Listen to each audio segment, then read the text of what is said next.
വിശുദ്ധ യോഹന്നാൻ എഴുതിയ സുവിശേഷം അധ്യായം 12. മരിച്ചവരിൽ നിന്ന് താൻ ഉയർപ്പിച്ച ലാസർ താമസിച്ചിരുന്ന ബഥാനിയയിലേക്ക് പെസഹായ്ക്ക് 6 ദിവസം മുമ്പ് യേശു വന്നു. അവർ അവന് അത്താഴമൊരുക്കി. മർത്ത പരിചരിച്ചു. അവനോട് കൂടെ ഭക്ഷണത്തിന് ഇരുന്നവരിൽ ലാസറും ഉണ്ടായിരുന്നു. മറിയം വിലയേറിയതും ശുദ്ധവുമായ ഒരു കുപ്പി നാർദിൻ സുഗന്ധ തൈലമെടുത്ത് യേശുവിൻ്റെ പാദങ്ങളിൽ പൂശുകയും തൻ്റെ തലമുടി കൊണ്ട് അവൻ്റെ പാദങ്ങൾ തുടയ്ക്കുകയും ചെയ്തു. തൈലത്തിൻ്റെ പരിമളം കൊണ്ട് വീട് നിറഞ്ഞു. അവൻ്റെ ശിഷ്യന്മാരിൽ ഒരുവനും അവനെ ഒറ്റിക്കൊടുക്കാനിരുന്നവനുമായ യൂദാസ് കറിയോത്ത പറഞ്ഞു, എന്തുകൊണ്ട് ഈ തൈലം 300 ധനാറയ്ക്ക് വിറ്റ് ദരിദ്രർക്ക് കൊടുത്തില്ല? അവൻ ഇത് പറഞ്ഞത് അവന് ദരിദ്രരോട് പരിഗണനയുണ്ടായിരുന്നത് കൊണ്ടല്ല, പ്രത്യുത അവൻ ഒരു കള്ളനായിരുന്നത് കൊണ്ടും പണസഞ്ചി അവൻ്റെ കയ്യിലായിരുന്നത് കൊണ്ടും അതിൽ വീഴുന്നതിൽ നിന്ന് അവൻ എടുത്തിരുന്നത് കൊണ്ടുമാണ്. യേശു പറഞ്ഞു, അവളെ തടയേണ്ട. എൻ്റെ ശവസംസ്കാര ദിനത്തിനായി ഇത് ചെയ്തുവെന്ന് അവൾ കരുതിക്കൊള്ളട്ടെ. ദരിദ്രർ എപ്പോഴും നിങ്ങളോട് കൂടെയുണ്ട്, ഞാൻ എപ്പോഴും നിങ്ങളോടൊത്തുണ്ടായിരിക്കുകയില്ല. അവൻ അവിടെയുണ്ടെന്നറിഞ്ഞ് വലിയ ഒരു ഗണം യഹൂദർ അവിടേക്ക് വന്നു. അവർ വന്നത് യേശുവിനെ ഉദ്ദേശിച്ചു മാത്രമല്ല, അവൻ മരിച്ചവരിൽ നിന്ന് ഉയർപ്പിച്ച ലാസറിനെ കാണാൻ കൂടിയാണ്. ലാസറിനെ കൂടി കൊല്ലാൻ പുരോഹിത പ്രമുഖന്മാർ ആലോചിച്ചു. എന്തെന്നാൽ അവൻ നിമിത്തം യഹൂദരിൽ വളരെ പേർ അവരെ വിട്ട് യേശുവിൽ വിശ്വസിച്ചിരുന്നു. അടുത്ത ദിവസം തിരുനാളിന് വന്നുകൂടിയ ഒരു വലിയ ജനക്കൂട്ടം യേശു ജെറുസലേമിലേക്ക് വരുന്നെന്ന് കേട്ട് ഈന്തപ്പനയുടെ കൈകൾ എടുത്തുകൊണ്ട് അവനെ എതിരേൽക്കാൻ പുറപ്പെട്ടു. അവർ വിളിച്ചു പറഞ്ഞു, ഹോസാന! കർത്താവിൻ്റെ നാമത്തിൽ വരുന്നവനും ഇസ്രായേലിൻ്റെ രാജാവുമായവൻ വാഴ്ത്തപ്പെട്ടവൻ.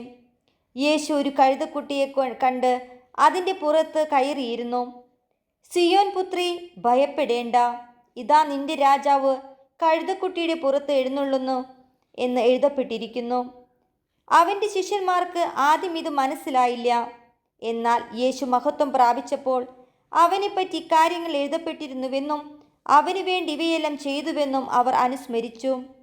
ലാസറിനെ മരിച്ചവരിൽ നിന്ന് ഉയർപ്പിച്ച അവസരത്തിൽ അവനോടൊപ്പം ഉണ്ടായിരുന്ന ജനക്കൂട്ടം അവന് സാക്ഷ്യം നൽകിയിരുന്നു. അവൻ ഈ അടയാളം പ്രവർത്തിച്ചെന്ന് കേട്ടതുകൊണ്ടു കൂടിയാണ് ജനക്കൂട്ടം അവനെ സ്വീകരിക്കാൻ വന്നത്. അപ്പോൾ ഫരിസേയർ പരസ്പരം പറഞ്ഞു, നമുക്കൊന്നും ചെയ്യാൻ സാധിക്കുന്നില്ലെന്ന് കാണുന്നില്ലേ? നോക്കൂ, ലോകം അവൻ്റെ പിന്നാലെ പോയി കഴിഞ്ഞു. തിരുനാളിൽ ആരാധിക്കാൻ വന്നവരിൽ ഏതാനും ഗ്രീക്കുകാരും ഉണ്ടായിരുന്നു. ഇവർ ഗലീലിലെ ബേത്സദായിൽ നിന്നുള്ള പീലിപ്പോസിൻ്റെ അടുക്കൽ ചെന്ന് പറഞ്ഞു, പ്രഭോ, ഞങ്ങൾ യേശുവിനെ കാണാൻ ആഗ്രഹിക്കുന്നു. പീലിപ്പോസ് പോയി അന്ത്രയോസിനോട് പറഞ്ഞു. അന്ത്രയോസും പീലിപ്പോസും കൂടി യേശുവിന് വിവരം അറിയിച്ചു. യേശു പറഞ്ഞു, മനുഷ്യപുത്രൻ മഹത്വപ്പെടാനുള്ള സമയമായിരിക്കുന്നു. സത്യം സത്യമായി ഞാൻ നിങ്ങളോട് പറയുന്നു, ഗോതമ്പ് മണി നിലത്ത് വീണ് അഴിയുന്നില്ലെങ്കിൽ അത് അതേപടിയിരിക്കും, അഴിയുന്നെങ്കിലോ അത് വളരെ ഫലം പുറപ്പെടുവിക്കും. തൻ്റെ ജീവനെ സ്നേഹിക്കുന്നവൻ അത് നഷ്ടപ്പെടുത്തുന്നു.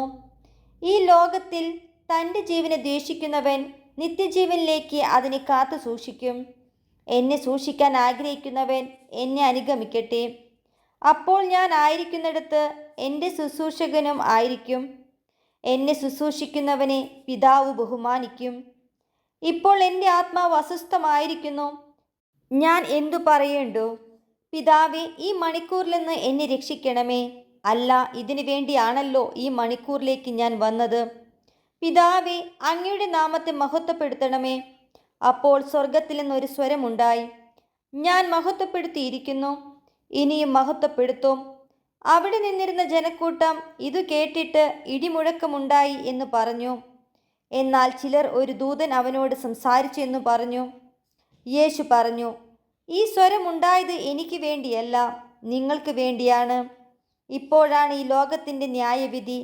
ഇപ്പോൾ ഈ ലോകത്തിൻ്റെ അധികാരി പുറന്തള്ളപ്പെടും. ഞാൻ ഭൂമിയിൽ നിന്ന് ഉയർത്തപ്പെടുമ്പോൾ എല്ലാ മനുഷ്യരെയും എന്നിലേക്ക് ആകർഷിക്കും. അവൻ ഇത് പറഞ്ഞത് താൻ ഏതു വിധത്തിലുള്ള മരണമാണ് വരിക്കാൻ പോകുന്നത് എന്ന് സൂചിപ്പിക്കാനാണ്. അപ്പോൾ ജനക്കൂട്ടം അവനോട് ചോദിച്ചു, ക്രിസ്തു എന്നേക്കും നിലനിൽക്കുന്നു എന്നാണല്ലോ നിയമത്തിൽ ഞങ്ങൾ കേട്ടിട്ടുള്ളത്. പിന്നെ മനുഷ്യപുത്രൻ ഉയർത്തപ്പെടേണ്ടിയിരിക്കുന്നു എന്ന് നീ പറയുന്നത് എങ്ങനെ? ആരാണ് ഈ മനുഷ്യപുത്രൻ? യേശു അവരോട് പറഞ്ഞു, അല്പസമയത്തേക്ക് കൂടി പ്രകാശം നിങ്ങളുടെ ഇടയിലുണ്ട്. അന്ധകാരം നിങ്ങളെ കീഴടക്കാതിരിക്കാൻ പ്രകാശമുള്ളപ്പോൾ നടന്നുകൊള്ളുവിൻ. അന്ധകാരത്തിൽ നടക്കുന്നവൻ താൻ എവിടേക്കാണ് പോകുന്നതെന്ന് അറിയുന്നില്ല. നിങ്ങൾ പ്രകാശത്തിൻ്റെ മക്കളാകേണ്ടതിന് നിങ്ങൾക്ക് പ്രകാശമുള്ളപ്പോൾ അതിൽ വിശ്വസിക്കുവിൻ. ഇതു പറഞ്ഞതിന് ശേഷം യേശു അവരിൽ നിന്ന് പോയി രഹസ്യമായി പാർത്തു. അവൻ വളരെ അടയാളങ്ങൾ അവരുടെ മുമ്പാകെ പ്രവർത്തിച്ചെങ്കിലും അവർ അവനിൽ വിശ്വസിച്ചില്ല. ഏശയ്യാ പ്രവാചകൻ പറഞ്ഞ വചനം പൂർത്തിയാകേണ്ടതിനാണ് ഇത്. കർത്താവേ, ഞങ്ങളുടെ സന്ദേശം ആര് വിശ്വസിച്ചു? കർത്താവിൻ്റെ ഭുജം ആർക്കാണ് വെളിപ്പെട്ടത്? അതുകൊണ്ട് അവർക്ക് വിശ്വസിക്കാൻ കഴിഞ്ഞില്ല. ഏശയ്യാ വീണ്ടും പറഞ്ഞിരിക്കുന്നു, അവർ തങ്ങളുടെ കണ്ണുകൾ കൊണ്ട് കാണുകയും ഹൃദയം കൊണ്ട് ഗ്രഹിക്കുകയും അങ്ങനെ അവർ എന്നിലേക്ക് തിരിഞ്ഞ് ഞാൻ അവരെ സുഖപ്പെടുത്തുകയും ചെയ്യാതിരിക്കേണ്ടതിന് അവിടുന്ന് അവരുടെ കണ്ണുകളെ അന്ധമാക്കുകയും ഹൃദയത്തെ കഠിനമാക്കുകയും ചെയ്തു. അവൻ്റെ മഹത്വം കാണുകയും അവനെപ്പറ്റി സംസാരിക്കുകയും ചെയ്തതുകൊണ്ടാണ് ഏശയ്യാ ഇങ്ങനെ പ്രസ്താവിച്ചത്. എന്നിട്ടും അധികാരികളിൽ പോലും അനേകർ അവനിൽ വിശ്വസിച്ചു. എന്നാൽ സിനഗോഗിൽ നിന്ന് ബഹിഷ്കൃതരാകാതിരിക്കാൻ വേണ്ടി ഫരിസേയരെ ഭയന്ന് അവരാരും അത് ഏറ്റുപറഞ്ഞില്ല. ദൈവത്തിൽ നിന്നുള്ള മഹത്വത്തെക്കാളധികം മനുഷ്യരുടെ പ്രശംസ അവർ അഭിലഷിച്ചു. യേശു ഉച്ചത്തിൽ വിളിച്ചു പറഞ്ഞു, എന്നിൽ വിശ്വസിക്കുന്നവൻ എന്നിലല്ല, എന്നെ അയച്ചവനിലാണ് വിശ്വസിക്കുന്നത്. എന്നെ കാണുന്നവൻ എന്നെ അയച്ചവനെ കാണുന്നു. എന്നിൽ വിശ്വസിക്കുന്നവരാരും അന്ധകാരത്തിൽ വസിക്കാതിരിക്കേണ്ടതിന് ഞാൻ വെളിച്ചമായി ലോകത്തിലേക്ക് വന്നിരിക്കുന്നു. എൻ്റെ വാക്കുകൾ കേൾക്കുന്നവൻ അവ പാലിക്കുന്നില്ലെങ്കിലും ഞാൻ അവനെ വിധിക്കുന്നില്ല. കാരണം ഞാൻ വന്നിരിക്കുന്നത് ലോകത്തെ വിധിക്കാനല്ല, രക്ഷിക്കാനാണ്. എന്നാൽ എന്നെ നിരസിക്കുകയും എൻ്റെ വാക്കുകൾ തിരസ്കരിക്കുകയും ചെയ്യുന്നവന് ഒരു വിധി കർത്താവുണ്ട്. ഞാൻ പറഞ്ഞ വചനം തന്നെ അന്ത്യദിനത്തിൽ അവനെ വിധിക്കും. എന്തെന്നാൽ ഞാൻ സ്വമേധയാ അല്ല സംസാരിച്ചത്. ഞാൻ എന്തു പറയണം, എന്തു പഠിപ്പിക്കണമെന്ന് എന്നെ അയച്ച പിതാവ് തന്നെ എനിക്ക് കൽപ്പന നൽകിയിരിക്കുന്നു. അവിടുത്തെ കൽപ്പന നിത്യജീവനാണെന്ന് ഞാൻ അറിയുന്നു. അതിനാൽ ഞാൻ പറയുന്നതെല്ലാം പിതാവ് എന്നോട് കൽപ്പിച്ചതുപോലെ തന്നെയാണ്.